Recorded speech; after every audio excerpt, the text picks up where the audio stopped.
Damos inicio al conversatorio Desafíos de la innovación en la formación técnica y tecnológica, con ponentes ecuatorianos que nos contarán sobre estos desafíos. Damos la bienvenida al doctor Fidel Márquez Sánchez, consejero académico del Consejo de Educación Superior del Ecuador.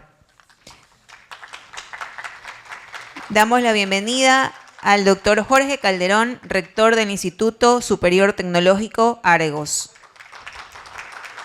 Bienvenido también doctor Francisco Nájera, rector del Instituto Superior Tecnológico Carlos Cisneros. Bienvenida doctora Paola Francisca Vázquez, rectora del Instituto Superior Tecnológico Oriente. Y finalmente damos la bienvenida al doctor Marcos Tulio Zambrano Zambrano, rector de la Universidad Laica Eloy Alfaro de Manabí. Gracias a todos por su presencia en esta jornada.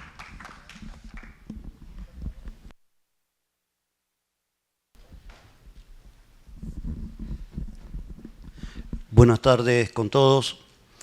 Bueno, realmente es un honor para mí poder estar acá moderando este panel con 4 rectores de instituciones de educación superior y 4 buenas instituciones de educación superior del Ecuador. El Instituto Cisneros, ejemplo de instituto público que ya tiene la condición de universitario y que le ha permitido un crecimiento enorme para dar respuesta a las necesidades de oferta académica en territorio.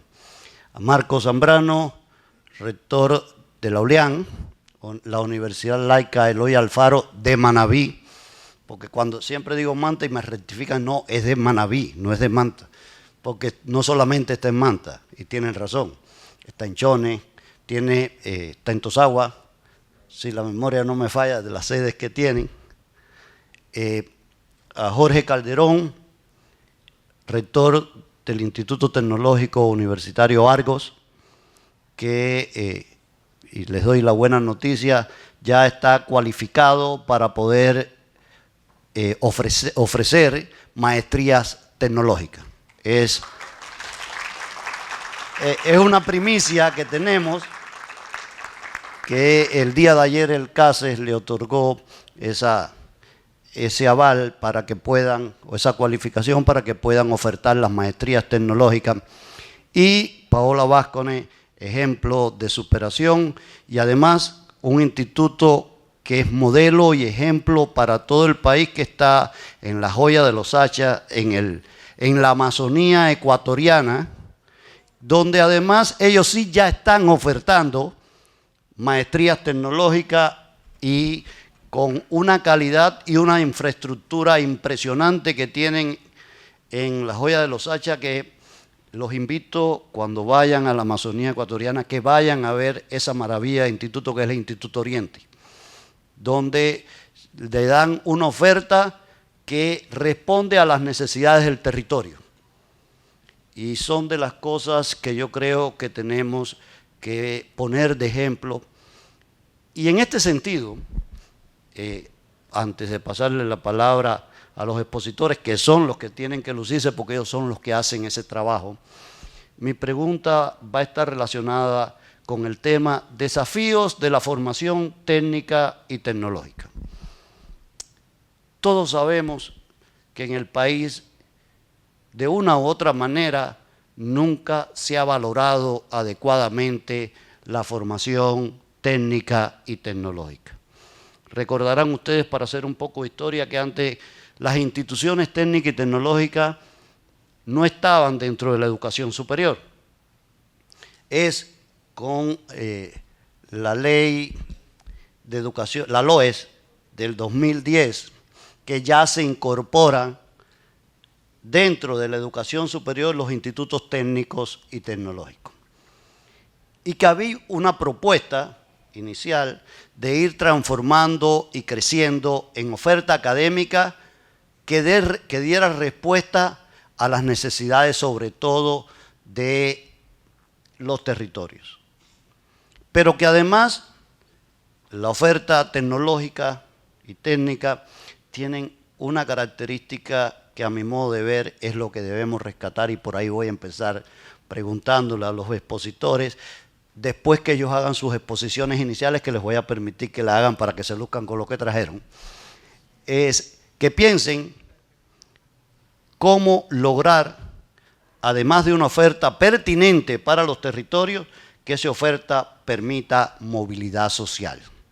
Y en este sentido sería la primera pregunta, después que ustedes hagan sus presentaciones, que ojalá nos dé tiempo a hacer 2 o 3 preguntas más que tengo en el tintero, para que ustedes puedan exponer qué están haciendo y hacia dónde hay que llevar la formación técnica y tecnológica para invertir la pirámide que tenemos en el país, de que todos queremos ser licenciados o ingenieros o médicos o abogados, pero nos olvidamos de lo que mueve el desarrollo, son las carreras técnicas y tecnológicas. Entonces, en ese sentido, sería la pregunta, para que después, que voy a empezar con Paola, por un problema de que es la única dama que tengo aquí, por tanto, yo sí voy a seguir siendo caballero toda una vida. Le voy a dar la palabra primero a Paola, señores.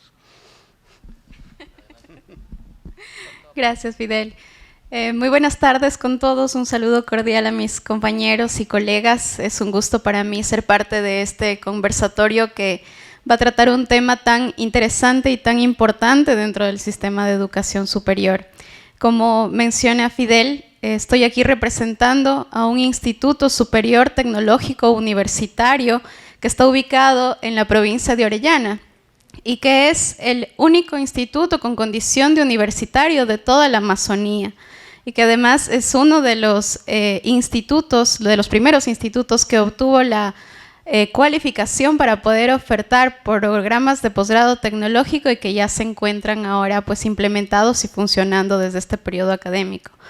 Y les cuento esto y hago esta pequeña intervención porque justamente el levantar este instituto y el trabajar para que, siendo un instituto relativamente joven, pueda alcanzar las metas que se está proponiendo es sin duda un camino lleno de desafíos.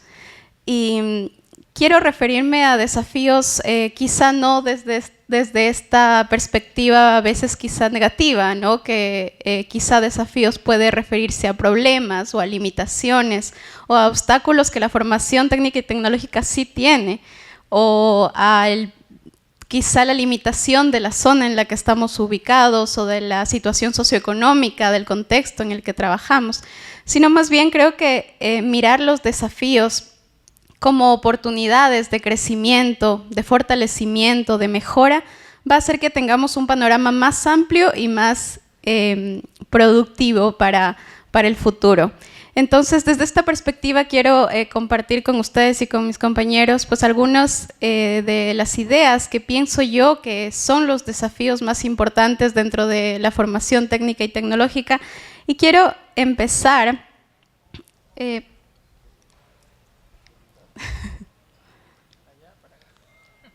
bueno, no importa. ¿Aquí? ¿No? Bueno, quiero empezar con la posibilidad de ver a la formación técnica y tecnológica como uno de los ejes centrales del desarrollo productivo del país, como lo mencionaba Fidel, y es que sobre este tema se ha hablado ya mucho y se sigue hablando en la actualidad. Sin embargo, considero que no vamos a llegar allá sin antes justamente nosotros mismos les otorgamos esta valoración que necesitan nuestros tecnólogos y la valoración que necesita en sí la formación técnica y tecnológica. Esto es, que se comprenda qué es, para qué sirve, qué hace, cuáles son los beneficios que tiene y sobre todo el espacio que tiene la formación técnica y tecnológica dentro del sistema de educación superior. Por ejemplo, trazando estrategias para que nuestros técnicos y tecnólogos puedan mostrar el potencial que tienen, puedan demostrar las capacidades específicas con las que se gradúan y sobre todo cómo estas capacidades y competencias específicas están tributando o respondiendo directamente a estas necesidades que tiene el sector productivo. Y asimismo, antes de llegar allá, debemos nosotros mismos como instituciones de educación superior asegurarnos de que nuestra oferta académica nuestras carreras, las modalidades, los programas que ofertamos estén construidos con pertinencia, porque justamente la pertinencia es la que nos va a asegurar y nos va a garantizar que nosotros estemos sí respondiendo a las necesidades del entorno y sí respondiendo a los requerimientos que tiene el sector productivo en cada una de nuestras localidades. Y justamente, si es que nosotros nos ponemos a pensar dentro de este campo, igual las instituciones de educación superior debemos saber cómo identificar, cómo encontrar, cómo cuidar y saber usar responsablemente todo aquello bueno que encontramos en el entorno, todo conocimiento útil que existe y que nosotros lo podemos trabajar, lo podemos transformar y asimismo lo podemos devolver nuevamente a la sociedad en beneficio de ellos. Esta capacidad que nosotros la denominamos pues capacidad de absorción y que creo pues que es el pilar o uno de los pilares que en realidad van a llevar a que la formación técnica y tecnológica pues tenga el lugar dentro de este desarrollo productivo. Y asimismo, pues otro de los desafíos que creo que no solo a nivel Ecuador, sino a nivel mundial tiene la formación técnica y tecnológica, es esta formación integral que deben tener los estudiantes.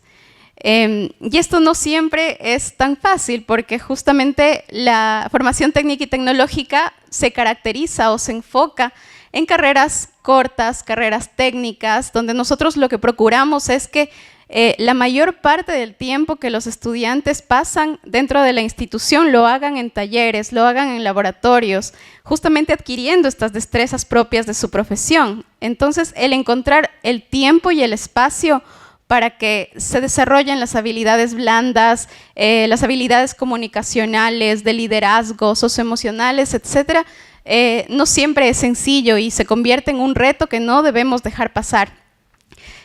Así también dentro de este ámbito, por ejemplo, el poder saber aprovechar todas las nuevas oportunidades que tenemos en cuanto a modalidades. Por ejemplo, la modalidad dual, de formación dual, es una realidad que inició en Europa, pero que ya está acá en el Ecuador y que también permite a que los estudiantes puedan recibir gran parte de su formación en entornos de aprendizaje reales, como pasan a ser las empresas, pequeñas, medianas y grandes, que a su vez se convierten en una extensión de los propios institutos. Entonces, con esto nosotros logramos, con esta pertinencia de la que hablaba, logramos de que la oferta académica que tengamos nosotros como instituciones de educación superior, de formación técnica y tecnológica, tengan demanda, tengan estudiantes, pero no solo eso, sino que estos estudiantes tengan a su vez un espacio dentro del campo laboral, ya sea con un trabajo estable y que corresponda a su profesión, o también como emprendedores y generadores de empleo. Otro de las oportunidades que tenemos ahora, pues como lo mencionaba Fidel, es el contar con los programas de posgrado tecnológico, las maestrías tecnológicas que le dan la posibilidad a los tecnólogos, a los profesionales tecnólogos, de que no solamente continúen con sus estudios y suban al siguiente nivel, sino de que lo hagan dentro de su misma rama, dentro de su misma línea de formación que han escogido, que es la técnica y tecnóloga. Esto antes no se daba y ahora es una realidad y creo que justamente constituye uno de los desafíos ahora para nosotros porque programas de posgrado tecnológico bien implementados, bien diseñados, con pertinencia, yo pienso que van a ser quienes catapulten finalmente a la formación técnica y tecnológica y le den el lugar que todos nosotros hemos estado buscando.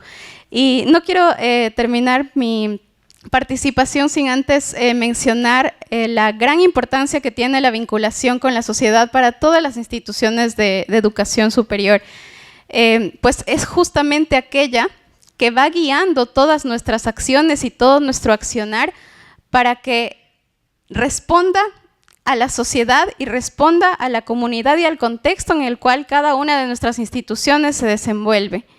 Entonces, si nosotros logramos no solo ver a la vinculación como un área o como un departamento dentro de nuestras instituciones, sino más bien verla como aquella que articula de forma interna, en primer lugar, todas las otras funciones sustantivas y todos los procesos, y aparte de eso, la perspectiva externa, articula a la academia con las empresas públicas, privadas, con las instituciones, los gobiernos locales y por supuesto con la comunidad, pues es lo que va a llevarnos a todos nosotros a que pongamos nuestros dominios académicos, nuestras fortalezas como instituciones al servicio de la comunidad, que es como tiene que ser. Muchas gracias. Gracias, Paola.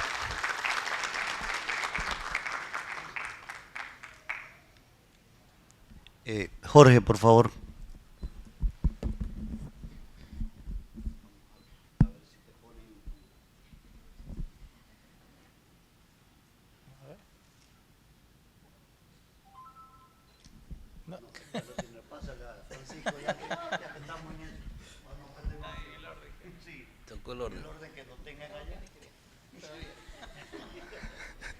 Bien, muchas gracias. Buenas tardes con todos los presentes, compañeros panelistas, colegas, estimado doctor Fidel Márquez. Muchas gracias por esta invitación y el agradecimiento a todo el personal de la UES que ha hecho posible este reto, ¿no? Esta cumbre. Con el permiso de ustedes me voy a poner de pie un poco para ir socializando y conversando, ¿no? Porque este es un conversatorio en función de los retos, de los desafíos que tiene la innovación dentro de la formación técnica y tecnológica. Y un poco para contextualizar esto, la formación técnica y tecnológica es el saber hacer, ¿no? Es el 80-90% práctica, 10% que acompaña esa teoría, y de ahí lo que mencionaba, ¿no?, nuestra compañera rectora, de ahí la importancia de generar este tipo de educación dentro del contexto mundial, porque podemos señalar como un hito no solo la aprobación de la Ley Orgánica de Educación Superior del 2010, su reforma principal en el 2018, sino también en medio de eso el proceso que vivimos acompañado de la pandemia, en donde quizás en este ciclo de conferencias hemos escuchado cómo se ha preparado la universidad para afrontar este tipo de retos. Y en el caso de los institutos, en donde, vuelvo y repito, el mayor porcentaje de formación se realiza en la parte de la práctica de los laboratorios, de los talleres, sin duda alguna tuvimos que reinventarnos, como muchos hemos estado escuchando esa palabra. Y en función de esto, la pandemia hizo que repensemos las cosas y que quizás aprovechando la tecnología, y hoy que se está hablando de la inteligencia artificial, hemos ido pasando hacia, por favor, todavía no asimilamos la tecnología. Perfecto. Tenía preparada mi exposición y navegando me encontré con esto, ¿no? Típico en las escuelas, en los colegios, en las universidades. Tienen 5 minutos, borro el pizarrón. Y todos, bueno, veo mucha gente jovencita, pero los de mi época tocaba escribir y tratar de apuntar lo que más podamos. Y hoy, con la ayuda de la tecnología, por eso también es importante lo que señaló el robot Sophie, que está en función colaborativa, no en función de reemplazar al docente. Y en torno a ello, hoy ya no tenemos que esforzarnos mucho, sino que cogemos y hacemos una captura de la pantalla. Hoy mismo mis compañeros me decían, ingeniero, ¿quiere que transmitamos en vivo? Digo, claro. Y hoy las personas, los docentes del instituto, están observando la participación de mis colegas dentro de lo que es estos retos de innovación. Pero en el Instituto Carlos Cisneros trabajamos justamente en torno a una propuesta que se generó hace un poco más de 2 años atrás, cuando la compañera, hoy secretaria, Andrea Montalvo de la CENESID, pudo visitarnos e incorporamos en conjunto a 16 personas privadas de la libertad en una carrera que salió de nuestras fronteras, que era electromecánica de manera presencial en un centro de privación de la libertad.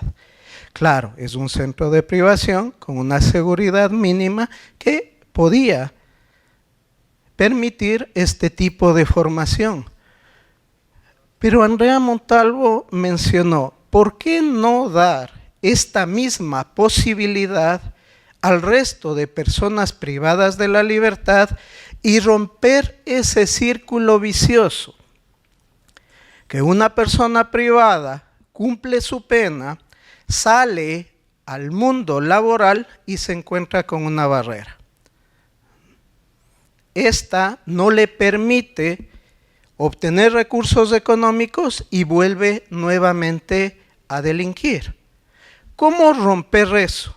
Y en función de eso, Andrea Montalvo pensó en los famosos institutos móviles y se desarrolló el proyecto educativo de reinserción social integral PERSI, que lo que busca es justamente dar una oportunidad a las personas privadas de la libertad de romper ese círculo vicioso y obtener de esta manera una titulación y una oportunidad de vida principalmente. ¿Y por qué con un robot así? Nosotros es la versión económica de Sophie, ¿no? Es a lo ecuatoriano, ¿no? O sea, cogiendo partes recicladas, armando, pero rompiendo eso. Y claro, cuando hablábamos con la señora secretaria, mencionábamos, démosle un rostro. Y nos dijo, no quiero deshumanizar la educación, pero no quiero darle un rostro, sino que sea nuestro colaborador que en lugar del docente ingrese a los centros de privación y de esa manera lleguemos con la educación a esas personas que resultaban excluidas. Hablamos de igualdad, hablamos de una innovación en cuanto a la formación técnica y tecnológica y una nueva oportunidad para esas personas. Y hoy tenemos el robot PERSI en 6 centros de privación de libertad en 6 provincias distintas del Ecuador. Y en función de eso fuimos creando, fue creciendo la familia PERSI con la finalidad de llegar a esas personas que estaban excluidas y que utilizamos la tecnología para realizar un cambio profundo en la sociedad, no solo a través de un modelo educativo como STEAM, que ya lo vamos a ver, sino que utilizando estas herramientas tecnológicas más un proceso de innovación, poder llegar a esto, que es el proyecto PERSI, que es parte de lo que es los institutos móviles y de lo que estamos trabajando también a través de otro pequeño robot, que en cambio, Chloe, nos ayuda a interactuar con los niños y mejorar el aprendizaje en cuanto a una segunda lengua. son parte del proceso. Al inicio decíamos, como estamos globalizados, como estamos, ¿no?, en un mundo en donde si no sabemos una segunda lengua, pues lastimosamente somos relegados, utilizamos parte de lo que son los chatbots y en función de la inteligencia artificial, estas herramientas que nos permiten llegar a esto, a poder interactuar, a poder enseñar una segunda lengua. ¿Y por qué digo una segunda lengua?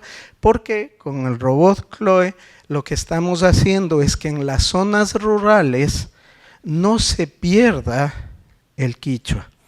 En la sierra, obviamente, ¿no?, mayoritariamente en lo que es la provincia de Chimborazo, en sectores como Huamote, Colta, tenemos una población indígena que está perdiendo eso, y entonces debemos mantener. Y para ello, igualmente, dentro de lo que es los institutos móviles, sigamos por favor, tenemos otro programa. Si bien es cierto, es innovación, ¿por qué? Porque se ha modificado un proceso, un producto con la finalidad, ¿no?, de obtener y redundar en beneficio de un grupo de personas. Y tenemos un teclado que nos ayuda para lo que es la educación para personas no videntes, para enseñarles lo que es el alfabeto, lo que es la composición de palabras, a través de un teclado simple, como ustedes ven, que nos cuesta alrededor de $40 producirlo y que ha cambiado, obviamente, ¿no?, el sentido de una educación inclusiva en lo que es las unidades educativas especializadas en la ciudad de Riobamba. Tenemos los componentes necesarios, ¿no?, dentro de este proyecto grande que es la robótica educativa, que se basa justamente en utilizar el modelo pedagógico de STEAM, ¿no?, ciencia, tecnología, ingeniería, artes y matemáticas conjugados en un modelo que permite ir avanzando y desarrollando justamente lo que se mencionaba en algunas conferencias acá. ¿Cómo atacar el problema de deserción estudiantil en las zonas rurales? ¿Cómo hacer que esos niños que tienen que caminar grandes distancias tengan una afición para poder concurrir a la escuela, mejorar su concentración y por ende elevar los índices en cuestión de aprendizaje? Pero claro, algo que también recogí de las conferencias de acá, esto se logra cuando no pensamos en competir, sino en colaborar. Y hemos tenido colaboración de la Escuela Politécnica de Chimborazo, de la Universidad Nacional del Ecuador. Nosotros somos técnicos y hablar de pedagogía nos cuesta bastante, pero si tenemos aliados estratégicos que en lugar de competir nos unimos para colaborar, tenemos los resultados. Muchas gracias.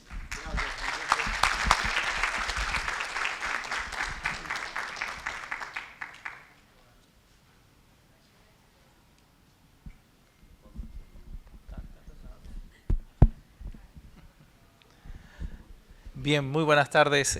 Gracias a todos los presentes. Estimado doctor, qué bien que usted esté moderando este panel. Cuando hablamos mucho del tema, justamente conversaba con el doctor y vimos algunos cambios que estábamos realizando. Decidí ponerlo en 5 puntos, si podemos pasar, por favor, que van de la mano con los retos de UNESCO para una educación transformadora al 2030, porque ahí se sintetiza todo lo que está haciendo nuestra institución, el Tecnológico Universitario Argos. Una institución que tiene 28 años, 5 años y medio bajo la actual administración, y que hemos alcanzado algunos hitos muy importantes para nosotros y creemos que también para la educación ecuatoriana, aprovechando justamente la revalorización del título de técnico-tecnólogo. Y eso va de la mano de una cifra muy icónica para nosotros. Pasar de 168 estudiantes en 2018 a 10.000 estudiantes al 2023, en 5 años. ¿Y eso cómo se pudo lograr? Primero partiendo de una visión. ¿Hacia dónde estamos apuntando nosotros como educación? ¿Qué queríamos hacer, mostrar, poner a consideración de las personas? Sin duda hubo un tema normativo que ayudó muchísimo, como fue los cambios en la LOES del 2018, pero era también saber aprovechar los mismos. Y en ese sentido, ¿por qué justamente estos retos? Ya lo destacaba más temprano en este mismo espacio nuestra vicerrectora Monse Bustamante, la equidad y la inclusión. Hemos impulsado programas de becas importantísimos en ese sentido, a tal punto que hemos dado becas a través de convenios con municipios a 5.400 estudiantes, de los cuales ya 3.900 hemos graduado. Falta más por graduar. Estamos cerrando ya convenios con 3 municipios más para 4.500 becas adicionales, todos ellos en modalidad en línea. Dando oportunidades, y eso es lo que permite justamente que cambie la vida de las personas. El acceso a educación y una educación de calidad ayuda justamente a que estas personas se sientan revalorizadas y asimismo también sirva de incentivo, de impulso a sus familias. Porque probablemente esa persona es la primera en su hogar, en todas las generaciones que está alcanzando un título de tercer nivel. ¿Qué tan importante para ellos como persona es lograrlo? Sin duda muchísimo. Y eso impulsa a que sigan tomando. ¿Y qué más aún si son mujeres?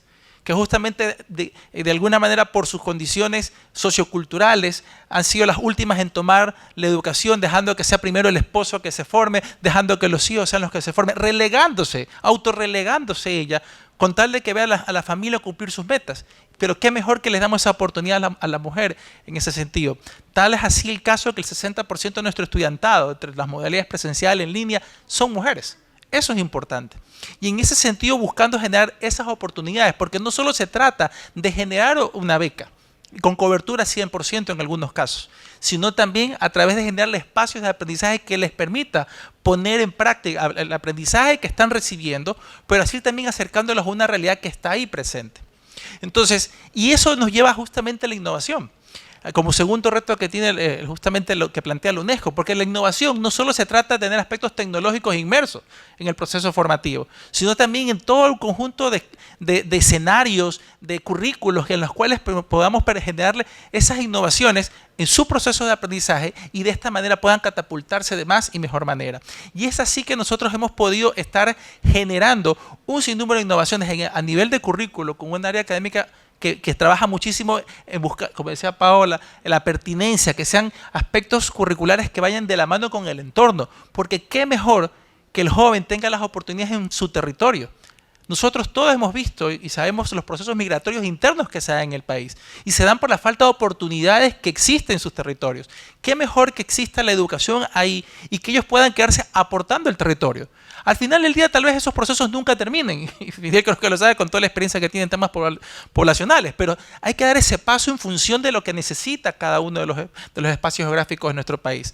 Donde hay pesca, donde hay turismo, ofrecer carreras necesarias. Sin duda habrá carreras transversales, como nosotros las llamamos en términos administrativos, comercio, etcétera, pero qué mejor que aporten las que realmente necesita ese cantón o esa ciudad. ¿Qué más estamos incorporando en temas de innovación? Nosotros estamos en un proyecto con el área académica, esperamos ya cristalizarlo el próximo año, de mallas inmersivas, aprovechando toda esta tecnología del metaverso, etcétera, buscando que al menos el 10% de las materias de cada malla, de cada carrera, esté dictada en metaverso.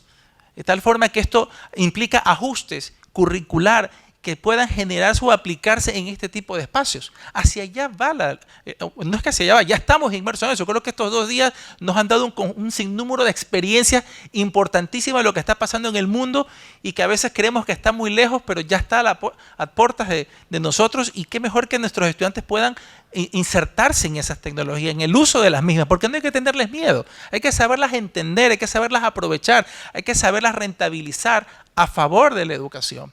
Y en ese aspecto buscar este tipo de oportunidades que permitan justamente aprovecharlo. Las plataformas que se utilizan, ¿no?, o que venimos utilizando también son plataformas de primer nivel. En el caso de educación en línea utilizamos la plataforma Blackboard, una de las mejores del mundo, porque ponemos al alcance de nuestro estudiante las mejores herramientas, de tal forma que también sienta una relación costo-beneficio importante para ellos. Porque la educación, sin duda, hay que invertir, pero tampoco tiene que ser lejana en términos de costos o de inversión a los jóvenes. Ellos deben tener esas oportunidades al alcance. Y en ese sentido hemos podido generar todo un proceso de admisión que ayuda muchísimo a que los jóvenes puedan insertarse y vean verdaderas oportunidades en la movilidad. Nosotros estamos motivando mucho a la movilidad en distintos espacios, desde los virtuales y también en los presenciales. Hemos desarrollado en algunos casos clases espejo con distintas instituciones del país y extranjeras. Por ejemplo, en el caso extranjero, estamos trabajando con el Instituto Santander, con la Cooperativa de Colombia, estamos desarrollando proyectos de investigación con la Universidad de Nariño. La próxima semana estaré firmando convenios con la Universidad de la Marina Mercante de Argentina para ver proyectos de colaboración que generen movilidad, no solo para los estudiantes, sino también para los docentes. Y es que el hecho de que sea una carrera corta de 2 años no quiere decir que no pueda tener estas oportunidades de movilidad, que a veces creemos que son solo propias de las universidades. No, es que son carreras de 4 o 5 años, ellos sí pueden moverse un semestre. Bueno, la movilidad no necesariamente involucra un semestre, movilidad involucra asistir a semanas de aprendizaje, a bootcamp, es decir, a esas actividades cortas que le permitan tener un aprendizaje fuera de su campus natural del país o del campus de la institución. Entonces, ese conjunto de experiencias son sin duda invalorables. Tenemos justamente estudiantes de ciberseguridad que están más atrás y que han visto todo un conjunto de cosas. Hablaba con su profesor y estaba muy contento de toda la experiencia que habían visto en estos 2 días. Eso es enriquecedor para ellos. Y yo no digo que las clases en las aulas no lo sean, pero siempre tiene que haber esta complementariedad. Y eso también es parte de las innovaciones que se puede generar, porque a veces creemos o se cree que innovación es invertir mucho y por eso muchas instituciones no lo hacen, porque piensan que les va a acarrear un importante presupuesto, cuando no es así. Innovación, como les decía, son procesos, no solo es tecnología, también son procesos. La sostenibilidad, tenemos un conjunto de proyectos de vinculación que buscamos generar un impacto positivo, de tal manera que exista una mejor comprensión de cómo nosotros como seres humanos y nuestro estudiante y comunidad docente puede relacionarse con su entorno. Y en ese sentido, proyectos tan interesantes y de impacto social importantísimo en el área, por ejemplo, de brigadas médicas. Un proyecto que en 3 años ha llevado asistencia a casi 50.000 personas en toda la provincia del Guaya, Los Ríos. Ese es el tipo de impacto que buscamos. O impactos también que venimos trabajando con algunos centros de privación de la libertad, con escuelas unidocentes, buscando generar ese impacto positivo que genere una sostenibilidad, no solo ambiental, que también se piensa a veces que solo tiene que ser ambiental la sostenibilidad, sino en el ámbito social, que existe una mejor comprensión de todo lo que se hace ahí.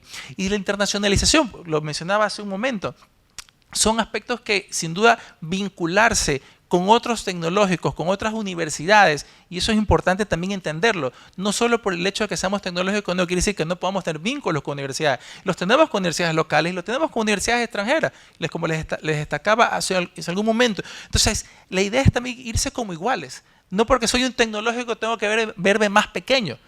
Pequeño dependerá de cuál es mi visión y cuál es mi ambición y hacia dónde quiero llegar. Si nosotros consideramos que estamos en condiciones para hacerlo, aprovechémoslo. Incluso eso nos impulsa muchísimo a poder lograr esos cambios que se necesitan hacer, no solo a nivel institucional, sino en la mentalidad de las personas. Y en ese aspecto yo creo que nuestro equipo humano trabaja de manera importante e incansable en ese sentido para lograr ser un agente diferenciador en ese sentido. Y ya el doctor nos dio esa primicia, la cualificación, que ya con ello vamos a ofrecer los posgrados el próximo año, pero quiero, si pasa un poquito, estimado doctor, un par de diapositivas. Eso es criminalística, no se asusten, brigadas médicas, que también las tenemos. Un proyecto que esperamos, las mallas inmersivas también, un proyecto que el próximo año, sí, A la otra más. Y estos son los sueños que nosotros cristalizamos. Para todos, este es Argos de la Salud. Un campus completamente dedicado a carreras de la salud que se inaugurará el primer trimestre del próximo año al sur de la ciudad de Guayaquil. Eso sumaría nuestro 6º campus. De un campus en 2018 a 6 en 2023, incluyendo la modalidad en línea. Estando en varias partes del país, estando en Babahoyo, estando en Daula, estando en Guayaquil. Y ese campus de 4.000 metros cuadrados cobijará las 5 carreras que actualmente tenemos de salud, más otras 5 más que esperamos desarrollar, atendiendo esa importante demanda, con laboratorios de imagenología, técnico dental, rehabilitación física, emergencias médicas, enfermería, desarrollo infantil, cuidado del adulto mayor, enfocados hacia eso. Optometría me estaba olvidando. Entonces, inclusive hemos hecho un convenio con una clínica privada para que también coloque esas instalaciones dentro de nuestro campus y brindar toda una atención integral en un sistema académico hospitalario de primer nivel.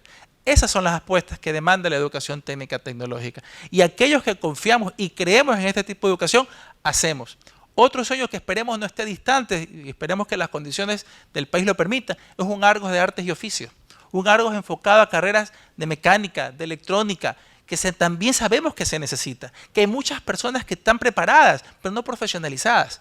Y yo creo que todo eso es lo que nos impulsa a salir adelante y en ese sentido nada es posible si no se cuenta con un equipo humano de primer nivel. El equipo humano que está en la primera fila y por eso les está diciendo que se cambie, porque uno puede tener las ideas más locas y más ocurridas, pero sin el equipo humano que está aquí, si se pueden parar para que las puedan ver y ver también.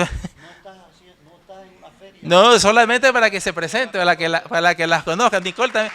Gracias a este equipo humano, también a este equipo humano es que se consiguen los sueños. Se consiguen los sueños. Y poder femenino. El 90% de nuestro plano directivo es hombre. Y los 2 hombres que están aquí, Jorge Poveda y mi persona, el resto son mujeres. Y yo creo que eso ayuda muchísimo. Incluso hasta la juventud de ellas impulsa bastante a conseguir los cambios. Pero obvio, por supuesto. Pero en todo caso, los invito a seguir soñando y transformando la educación. Y creo que la educación técnica y tecnológica tiene esas importantes oportunidades que sabemos que debemos reconocerlas y aprovecharlas.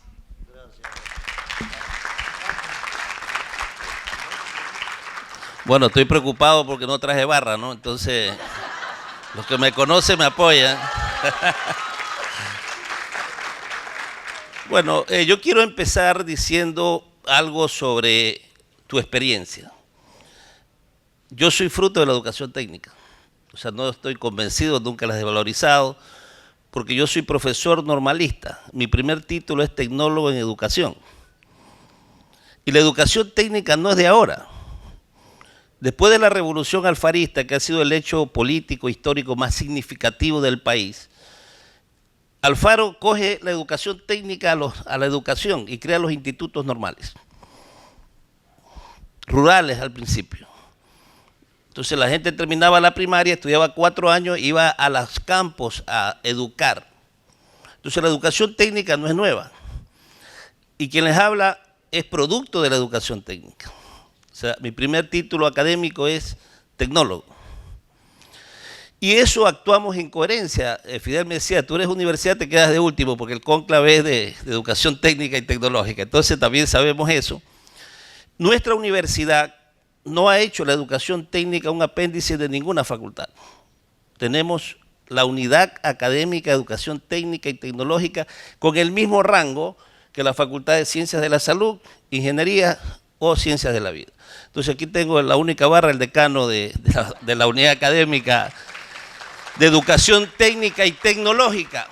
O sea, no es que hemos dejado que cualquier facultad y créate 2 carreras, no. O sea, nuestra unidad académica con rango de facultad. Una corrección a Fidel, que decía que no somos de Manta, de Manaví, no, somos de la zona 4, estamos en Santo Domingo ya, ¿no? Entonces, esa es nuestra zona de impacto, de desempeño. Y quiero hablar de 2 cosas en la educación técnica, de la pertinencia. Primero la pertinencia. Yo creo que sí hubo un error, porque yo he estado en educación 34 años, de la educación técnica cuando quiso hacer las carreras universitarias más pequeñas. El auxiliar de enfermería, el auxiliar informático, el auxiliar contable, y repetíamos y hacíamos eco de la universidad. Yo creo que ese fue un error. Nosotros como universidad trabajamos en función de los datos, las estadísticas, las proyecciones, la competitividad y el futuro. Tenemos 16 carreras técnicas y tecnológicas, 1000 estudiantes. Nuestra universidad, en la zona 4 que estamos ubicados, teníamos una demanda de 20.000 cupos al año. Y hace 3 años ofertábamos 4.000, ahorita estamos ofertando 5.500, de los cuales unos son de educación técnica, resolver un problema del país. Luego empezamos a reflexionar qué carreras tenemos que aplicar. Entonces nosotros estamos en una zona productiva, el camarón. Dirá la gente, bueno, ¿y qué tiene que ver el camarón aquí? Ustedes saben que después del petróleo, los ingresos del país es del camarón. Y tenemos que hacer un balance económico entre no explotar el Yasuní, que votamos en la consulta popular por no explotarlo, pero el Ecuador tiene que recuperar esos 5.000, 6.000 millones, más el déficit de 6.000 millones. El desafío del país son de 10.000 millones en los próximos 2 años. Entonces nosotros hicimos una carrera con mesas sectoriales, con el sector camaronero de Pedernales hasta el estuario del río Chone, hicimos electromecánica para el sector camaronero. Luego tenemos en la zona de Tosagua, Rocafuerte, que hay gente que sabe, donde se da el mayor grupo de ciclo corto del país, hicimos la carrera de riego y drenaje. Luego en Manabí hay un hospital que la gente no lo conoce mucho, veníamos en el camino conversando y les preguntaba, ¿ustedes saben cuántas camas tiene el Hospital de Especialidades de Puerto Viejo?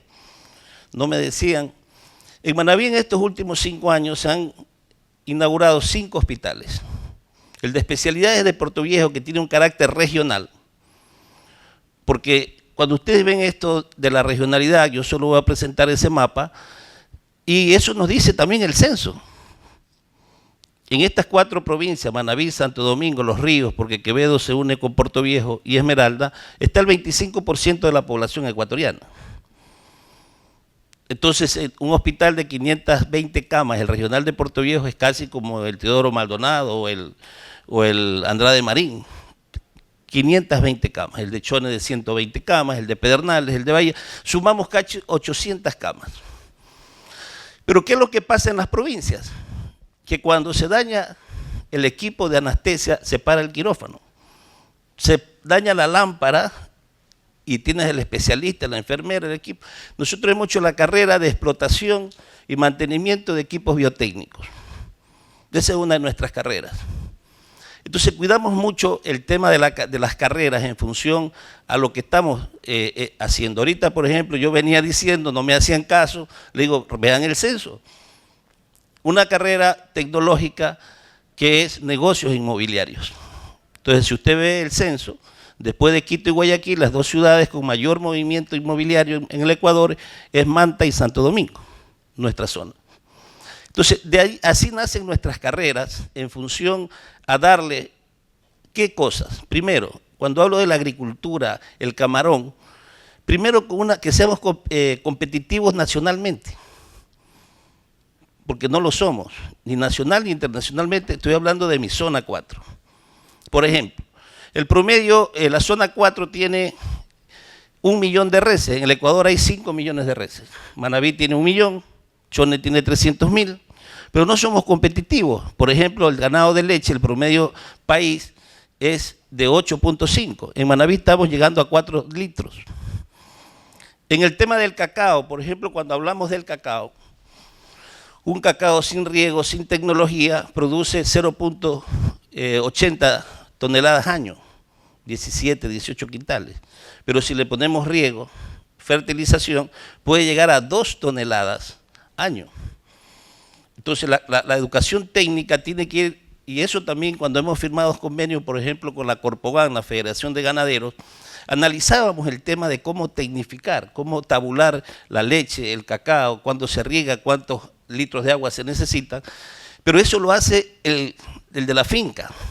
Y llegamos a una conclusión, que hay que hacer una alfabetización tecnológica en el campo. Porque mucho se habla de tecnología, de inteligencia artificial, pero se lo habla mucho en la academia. Ayer me pasó una experiencia, inauguraba a las 9 de la mañana un Congreso Nacional de Agropecuaria, de varias universidades del país. E hice una reflexión, que es justamente lo que ustedes han dicho, y yo lo voy a decir en 2 palabras.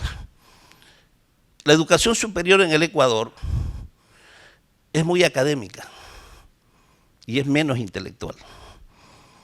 Lo intelectual es lo que resuelve problemas. El país necesita más intelectuales, más gente que resuelva problemas, aunque no tenga título, ojo. Entonces ahí estaban investigadores, PhD, postdoctorados, 17, veía yo unos currículos, ¿no? 17 artículos de impacto mundial, y yo hice 3 preguntas y nadie me contestó. Le dije, a ver, ¿a cómo está la tonelada de cacao en la bolsa de París? La pregunta, silencio sepulcral. ¿A cómo está el kilo de plátano? Silencio sepulcral. Cuando pregunté cuántos neutros entran en 1 metro cúbico de agua, silencio sepulcral. Entonces, ahí va justamente 2 situaciones. La educación superior tiene que buscar un equilibrio entre la academia y lo intelectual. Porque nos hemos acostumbrado mucho a ser intelectuales, a manejar la fórmula, a manejar las situaciones, pero no a resolver problemas. Y aquí, para terminar, y no cansarlo, me voy con una disonancia cognitiva, ¿no? Porque nuestra colega al principio nos habló que la educación técnica, el 80-90% es práctica, y luego mi antecesor habla de que la educación online, ahí yo quiero un poco ver cómo es esto, porque en la educación se habla de que la educación técnica va más a la práctica, la educación dual, y cuando hablamos de currículos innovadores, realmente eso es desafiante, ¿no? Porque lo que usted dice, lo que tú también manifestaste, nosotros tenemos ruralidad, pues, del 54%. El tema de cómo llegamos a las comunidades, cómo creamos espacios reales de práctica. Entonces eso me queda un poco ahí a mí con esa disonancia.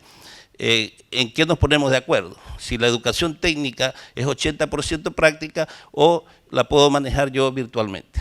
Gracias, Fidel. Gracias, Marco. Y bueno, se nos han ido 50 minutos ya. Hemos visto 4 experiencias de innovación en la enseñanza técnica y tecnológica en el país, con 4 visiones válidas todas.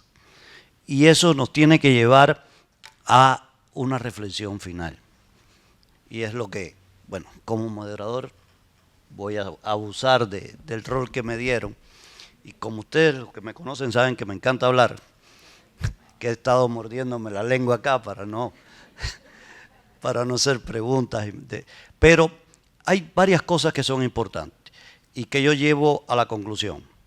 ¿Qué es lo más importante acá? Que todos han pensado fuera de la caja, que todos han visto la necesidad de la creatividad y la innovación. Y algo que yo decía ayer en el conversatorio que participé junto al doctor Joaquín Hernández y al doctor Roberto Pazle, yo decía la necesidad de que entendamos que existe un darwinismo schumpeteriano, que si no innovamos, si no nos reinventamos constantemente, si no nos adaptamos a las nuevas condiciones, vamos a perecer como instituciones. Y la enseñanza técnica y tecnológica, como bien se ha planteado acá, fue malinterpretada por mucho tiempo. Y como se decía, se pensaba que había que hacer lo que yo les digo a todos los que me hacen propuestas de maestrías y posgrados tecnológicos. Yo no quiero MBA pequeñitos, esos ya existen. Todas las universidades tienen no sé cuántos tipos de MBA.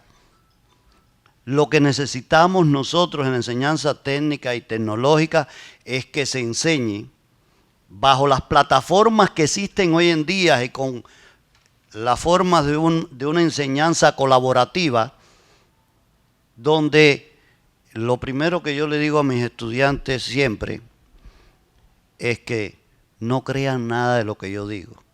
Ustedes tienen que buscar su propia verdad. Y cada instituto, cada institución de educación superior de la enseñanza técnica y tecnológica, con más razón, tiene que buscar sus propios espacios y tiene que buscar la forma en que esos jóvenes se apropien de verdad, de sus verdades, no la que le dicen los profesores. Y también yo sí soy un partidario de la práctica como criterio de la verdad. Es decir, uno aprende haciendo. Y eso, ya sea de forma real o simulada. Y los simuladores, señores, es una respuesta muy importante para esa modalidad online. Porque hay laboratorios simulados que nos permiten en el mundo moderno podernos adaptar a esa forma. Que todavía no tenemos, porque no tenemos los recursos para poder acceder todos a ese tipo de tecnología que hoy sí existe en el mundo ya, pero sí podemos hacer algo como han hecho el Sofía, el Percy, nuestro, resolvió un problema. Fue una solución práctica a una situación que se daba y además fue creado con condiciones hasta de reciclaje, que fue lo otro, es cómo utilizamos nuestros propios recursos. Esa es la enseñanza que yo creo que nos lleva acá. Y quisiera, para concluir, Paola, que me digas cuáles son las maestrías que oferta el Instituto Oriente para que los participantes acá tengan una idea de por dónde van los posgrados tecnológicos. Bueno, nosotros, para darles un poquito de contexto, cuando empezamos a trabajar por la cualificación antes de saber, no cuándo la obtendríamos y demás, ya empezamos nosotros nuestro trabajo y justamente la gran importancia que le ponemos al estudio de pertinencia siempre, y que así como mis colegas pues también se desarrolla de manera conjunta con distintos sectores con los que trabajamos allá en la Amazonía. Bueno, empezamos a pensar cuáles eran estas necesidades en cuanto a la formación del cuarto nivel, porque claro que queríamos dar una respuesta a todos nuestros graduados tecnólogos, pero también queríamos nosotros claramente tratar de enfocar estos programas de posgrados tecnológicos hacia lo que en los próximos años la Amazonía ecuatoriana en este caso iba a necesitar. Entonces, en función a eso, los 4 primeros posgrados tecnológicos que tenemos aprobados y ya que están con su primera corte desde este periodo académico son orientados hacia las herramientas de ciberseguridad, son orientados hacia las herramientas de automatización y control, de emprendimiento y gestión empresarial y seguridad y salud ocupacional en el trabajo. Así que, y ahora estamos pues trabajando en otras 2 que esperemos se aprueben pronto, en educación técnica justamente y en educación inclusiva. Así que estamos por esas ramas y lo que les decía, ¿no? Justamente el crear ofertas académicas con pertinencia, sabiendo que van en realidad a generar un impacto en la sociedad, que es lo que creo que todos nosotros como educadores y como personas que estamos al frente de las instituciones de educación superior estamos buscando. Gracias, Paula. Como ya me hicieron señas por allá que el tiempo se nos había acabado, quieren que nos vayamos rápido.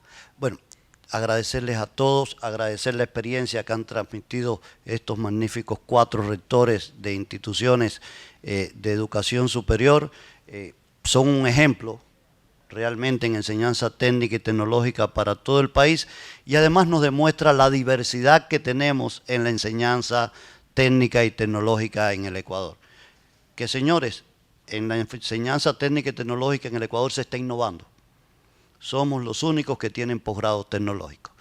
En Colombia existe la propuesta, pero no han logrado hacerlo. Nosotros estamos haciendo camino al andar. Estamos logrando que nuestras instituciones de educación superior, técnicas y tecnológicas, crezcan y crezcan sanas, que eso es lo más importante que debemos tener. Y que es una respuesta para oferta académica y empleabilidad. Gracias a todos por haber participado.